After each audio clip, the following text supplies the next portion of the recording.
విడు మొరటోడు అని వాళ్ళు వీళ్ళు ఎన్నెన్ని అన్న పసి పిల్లవాడు నవ్వాడు.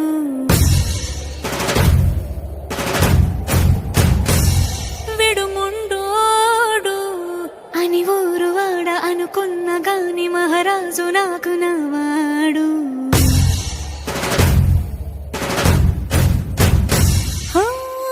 మాట పెడుసైనా మనసులో వెన్న రాయిలా ఉన్నవాడిలోన దేవుడెవరికి తెలుసును నాకన్నా. సూసేకి అగ్గిరవ్వ మాదిరే ఉంటాడే నా సవే.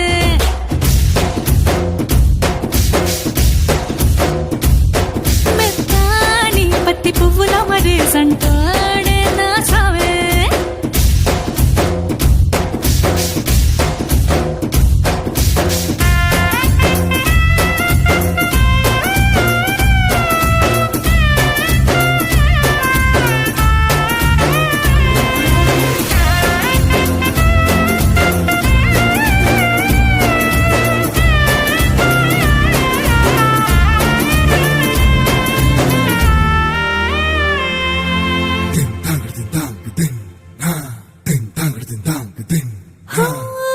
ఎర్రబడ్డ కళ్ళలోన కోపమే నీకు తెలుసు, కళ్ళలోన దాచుకున్నా